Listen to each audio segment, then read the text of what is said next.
Welcome Trinidad and Tobago to our News 4 report, a product of the Government Information Services Limited and the Ministry of Communications. I'm Joseph Lopez. Let's take a look at the headlines. Traffic restrictions go into effect for the 5-day state funeral of former Prime Minister and President Arthur Napoleon Raymond Robinson. 48 men and women awarded for their service to country at National Security Officers Foundation Memorial. And the darkest day for national security officers remembered at the 26th anniversary of Camp Omega explosion. Welcome and thank you for joining us. The government of the Republic of Trinidad and Tobago has issued the official routes for the state funeral of former President and Prime Minister Arthur Napoleon Raymond Robinson. Road closures and parking restrictions will be in effect for the state funeral of former President and Prime Minister Arthur Napoleon Raymond Robinson, beginning Tuesday 29th April 2014 at 7 a.m. The body of the former President and Prime Minister will move from the Clark and Batu Funeral Home east along Tragwit Road south onto St. Vincent Street, east onto Knox Street, south onto Abercrombie Street, west onto Independence Square South, and then onto the Ryson Road, Waterfront Parliament, South Entrance. At 6 p.m., the body of the former President and Prime Minister will return from the Parliament west onto Ryson Road and north on Colville Street, east onto Tragwit Road, onto the funeral home. This will be repeated until Thursday, when the body of the former President and Prime Minister will be taken to the National Academy for the Performing Arts before being taken to Tobago. Now, key points to note: there will be road closure and parking restrictions on Tuesday, April 29th, 2014, from 6 a.m. to 8 a.m. on Tragwit Road between St. Vincent Street and on Donald Street. On Wednesday, April 30th, 2014, road closures and parking restrictions from 5 a.m. to 6 a.m. on Tragwit Road between St. Vincent Street and on Donald Street. The advisory states that there will be removal of vehicles unlawfully parked.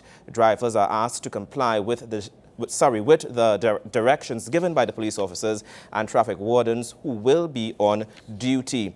The public can obtain further information via the Daily Press. In other news, it's the second year the National Security Officers Foundation's annual induction and award ceremony is being viewed as an esteemed event that is necessary to recognize the national security officers of Trinidad and Tobago. Now, this year, 48 men and women were awarded for their service to country, and a total of 19 fallen officers were inducted into the NSOF Memorial.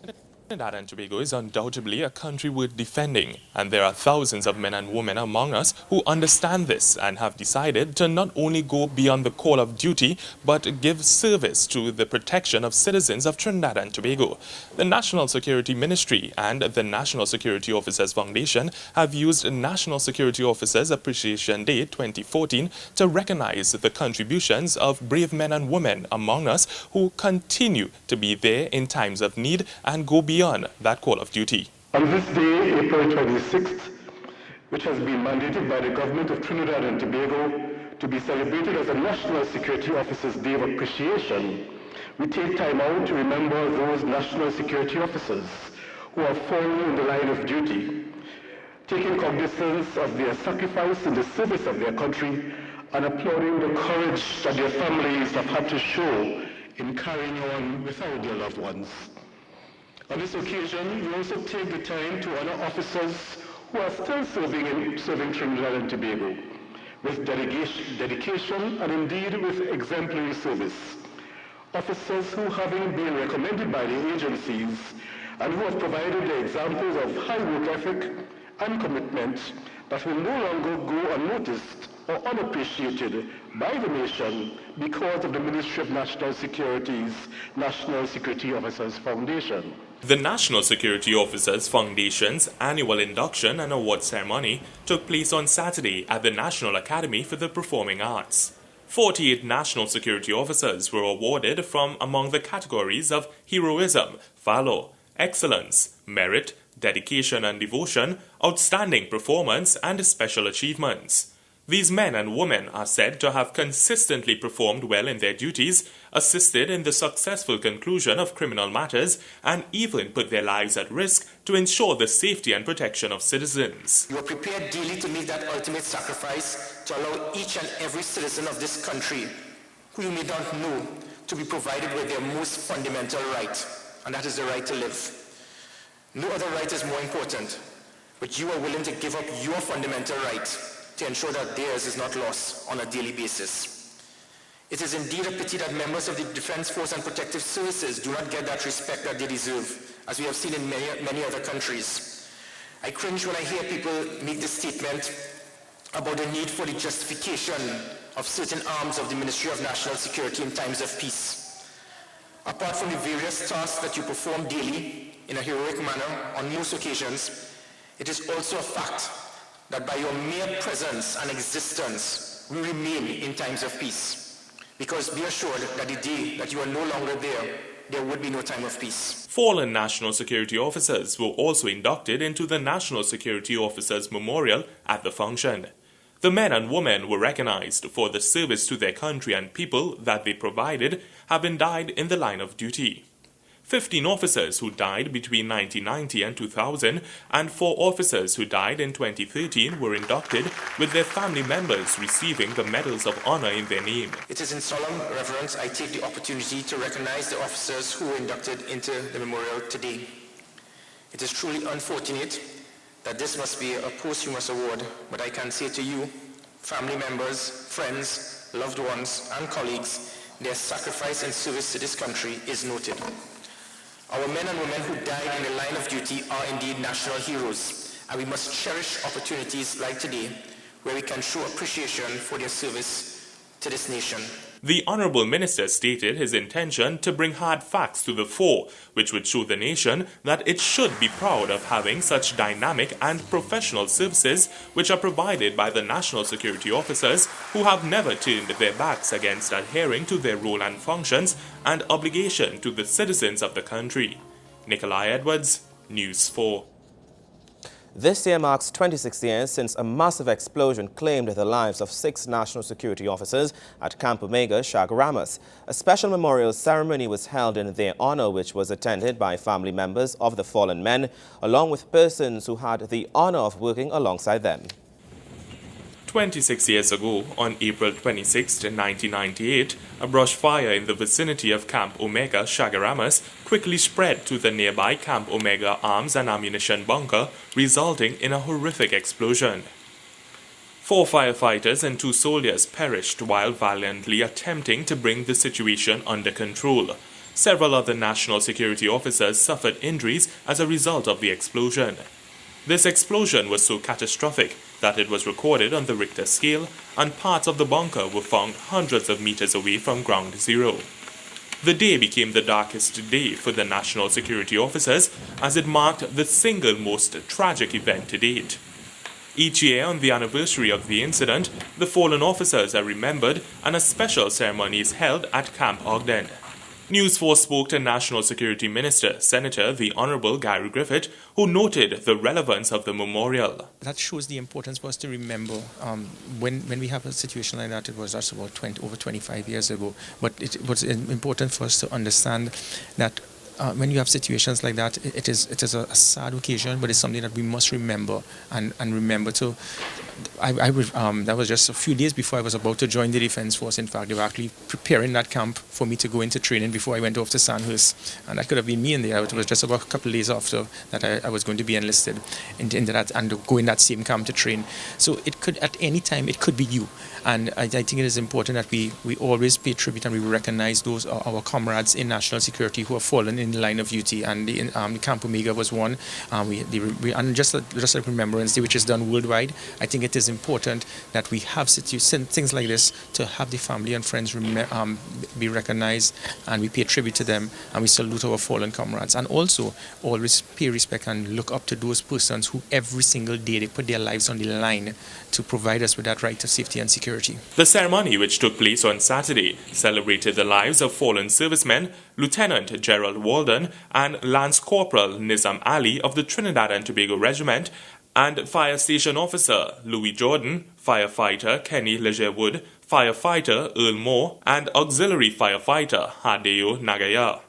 At the 25th anniversary of the incident in 2013, a cenotaph in remembrance of the victims was unveiled by survivor, retired Corporal Hamilton Gabriel. In similar fashion this year, wreaths were laid by relatives of the deceased. However, this year another cenotaph was unveiled, this time in honor of the members of the Special Forces Operations Detachment who died while in service.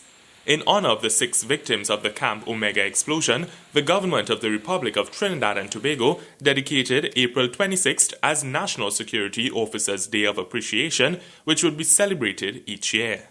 Nikolai Edwards, News 4. Thank you, Nikolai. We take a short break. When we return, more news.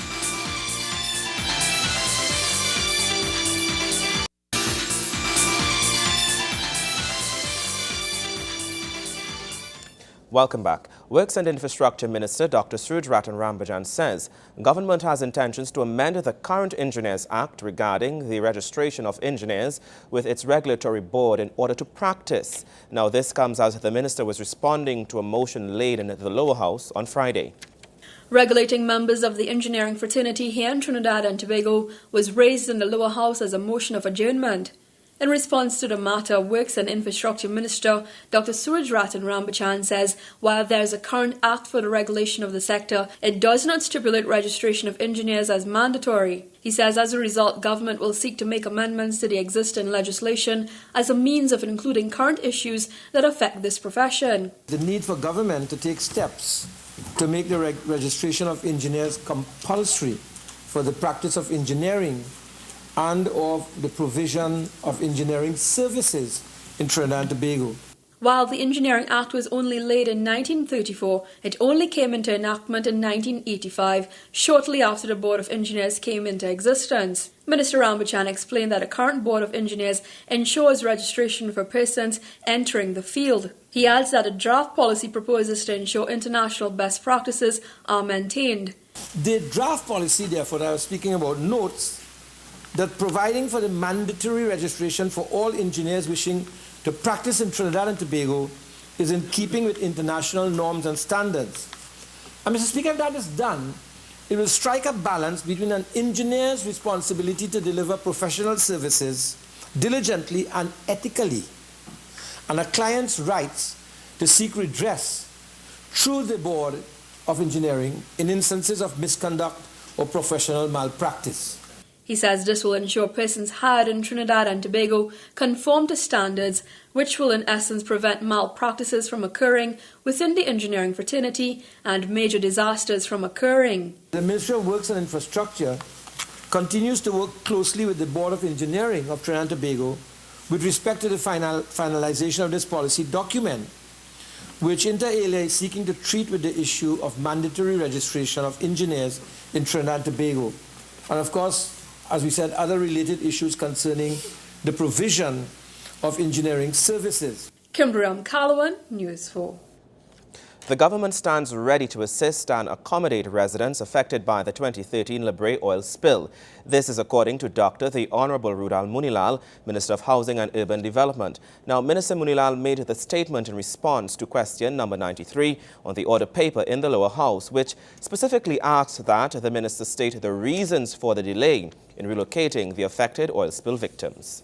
The member for Labre, Mr. Speaker, having checked the records at the Housing Development Corporation, I'm instructed, Mr. Speaker, that the member for Labre has not written to the HDC or has made no request to the Housing Development Corporation for the relocation of citizens in the Labre area to any of those housing development sites. That's my instruction. I'm instructed that there is no record of a request made by the member for Labre. Minister Munilal explained that the housing units listed have either not been fully outfitted with all its needed amenities or have been allocated to families. He urged a member of Labre to consider this factor when he applies for accommodation for his constituents. But in the event that the member do make a request sometime in the future, I'd like to indicate that the 3 housing sites identified in the question, the status of the 3, so the member may wish to reconsider, if he decides to write, reconsider, naming the housing development estates. Mr. Speaker, in terms of the La Fortune housing estate, to indicate for the record, this estate started start date of April 2006, Mr. Speaker. 2006. An agreement was reached for a joint venture between HDC and Pace Construction Services for the design and construction of 309 housing units at La Fortune Estate, Point Fortin, for $88,448,540.82. Minister Munilal said that a wastewater study was undertaken in the year 2011, and the HDC also issued a separate contract to design and construct the treatment facility in April of that same year. Mr. Speaker, location of this treatment plant changed due to the intervention of statutory authorities, including WASA and the Point Fortin Borough Corporation in November 2012. Changes were also incurred due to electrical infrastructure design to accommodate temporary and final wastewater treatment plants at the La Fortune site. The confirmation of wastewater treatment plant location was granted in August 2013. The projected completion date, Mr. Speaker, for the wastewater treatment plant at this estate is October 2014. Final completion of all projects in Labre is scheduled for October 2014. The minister said at Herbertstown all units have been occupied. The same has been stated for the Southern Gardens housing development. Felicia Wilson, More News 4. Sport news is next. Stay with us.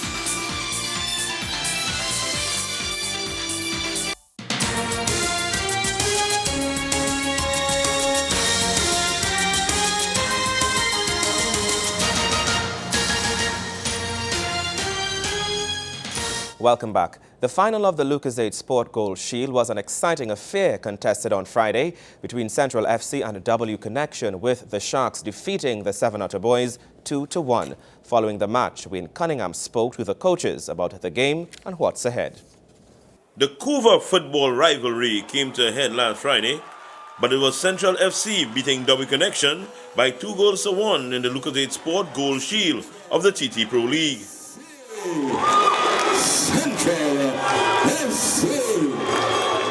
They also copped the lion's share of the special awards, with their Rondell Winchester, Willis Plaza and Captain Marvin Oliver sharing the most goals prize, along with Karen Cummings and Hashim Arcia. Winchester, the Tobago speedster, also took the MVP award for the tournament. Following the match, we spoke to W Connection assistant coach Earl Jean, and he told us what went wrong. We started the game well. I think we, in the first 10-15 minutes, the game was going all right for us. But I think we allowed a very easy goal to go. The second goal was too easy, too simple. And I think that put us on the back foot. We always knew that it would be a tough game with Central. We want to be positive. We want to take the good side out of the game. I think we had more possession, and that's what we aiming to do. Try to control the game a little more. I don't think our strikers are firing on all cylinders, and I think that put us back a bit. Despite the cup loss, Ja is confident his team will capture the league championship. And we out to win everything, and when we lose one, we want to win the next one, and we positive as ever.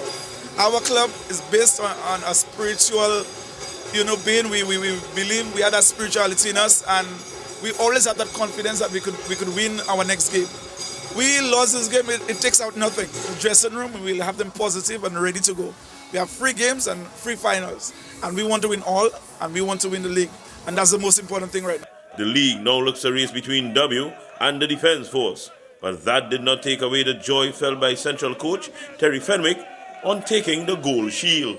Well, it's massive for the club, and obviously in Central with the local competition, we're forging ourselves ahead. I think it's going to be a tough, tight race towards the end of the season now. 2 games remaining. But we, I think, can be proud of what we've done in this season already. Anything else would be cream on top of the cake. It's a work in progress, on and off the field, for the Couva Sharks. I think hats have got to come off for Brendan Sancho and Kevin Harrison. We've done a hell of a lot of community work, and it's almost twice a month now we've been into the different communities in the Central region, and we're trying to do our best for football. We want to gather support Absolutely. We've got a successful team on the field that are doing very well. We've got to tighten up our youth divisions. But for a 2-year-old club, I think we've done outstanding, and that will only ever get better. Tournament MVP Rondell Winchester expressed what the win over their fiercest rival meant for him and his teammates. Scoring a big goal in a big game like this, is always stepping up, and by being motivated by my players, always make me come and work hard. And it's a great experience, and I'm so happy. And you actually bring home a cup. We beat the W Connection in a big finals. It's so a pleasure. All the rivals, we put them to shame. I still feel so happy, loving it. Going and celebrate with my team. Central to the world. Wayne Cunningham, News 4 Sports. Thank you, Wayne Cunningham. We'll take a break. You're with News 4.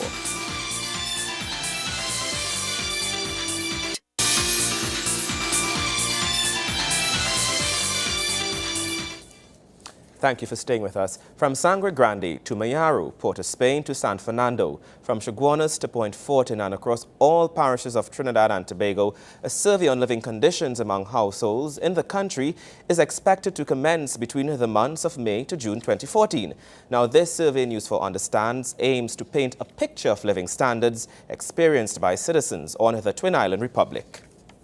Speaking at the launch of the Survey of Living Conditions, Minister in the Ministry of the People and Social Development, Vanilla Allen Toppin, says the survey will collect information about the demographics of households, the resources and services available to them, and the living standards experienced by members of various households.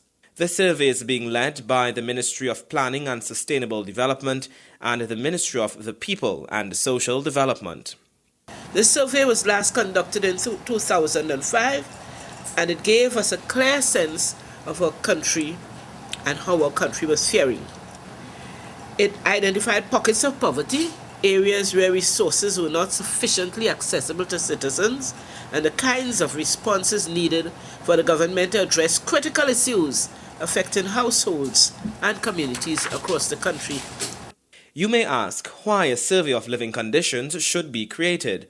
Well, Minister Allen Toppin says it will serve a number of benefits: to identify the main indicators of varying living standards and help determine the extent of poverty in Trinidad and Tobago, to highlight the factors that affect the ability of citizens to access resources and services, to inform government about how different groups within society are coping with the resources available to them, and to facilitate government planning to improve existing programs and more effectively target different groups in society. From the 2005 survey, we were able to determine some of the characteristics of the poor and vulnerable. For example, most of the households identified as poor were single, female-headed households. To address this, government improved funding to those programs targeting this group. More skills training programs, particularly for women, were introduced and sustained over the period. Approximately 7,000 households in Trinidad and Tobago will be randomly selected to participate in the survey and is expected to take place during the months of March to June 2014, says Mr. Gary Tigley, Director of National Poverty Reduction and Eradication Research and Policy Unit. What we are doing here is collecting data by the households or on households that will reflect living conditions in Trinidad and Tobago at this time. The survey seeks to collect data on a number of indicators that will tell us or give us some idea of how people are faring in 2014. He says the interviews will consist of a series of questions specially designed to inform us about the quality of life experienced within households. We collect data on the demographics of the household, age, gender, the amenities in the households, those kinds of things. The data will be used by both the government and as well non-governmental agencies to monitor and inform policies which focus on improving the quality of life of all nationals of Trinidad and Tobago. We also continue to use the information gained from the last survey of living conditions to inform our outreach programs which seek to bring services of all government ministries closer to communities. The motto of the Ministry of the People and Social Development is helping, empowering, transforming lives. This is not about creating a fast fix or short-term solution, but doing the necessary research so that we can develop informed ways to offer persons a road out of their state of vulnerability and poverty. You may ask, is my information safe and kept confidential during and after the survey? The answer is yes. The Central Statistical Office is required by law to ensure that all data is kept confidential by the Statistics Act, Chapter 1902. It is not impossible to survey every household in Trinidad and Tobago. Therefore, households will be randomly selected using a detailed and a nameless sampling approach. This will allow for the capture of data that is representative of similar households in your community. Your participation is very important in ensuring that all groups in your community are properly represented. Well, that's how we wrap up this edition of our News 4 Report, a product of the Government Information Services Limited and the Ministry of Communications. Remember, you can view a repeat of our newscast weekdays at 6 a.m. and feel free to visit our Facebook page at www.facebook.com/OurTV4. I am Joseph Lopez. Thank you for watching.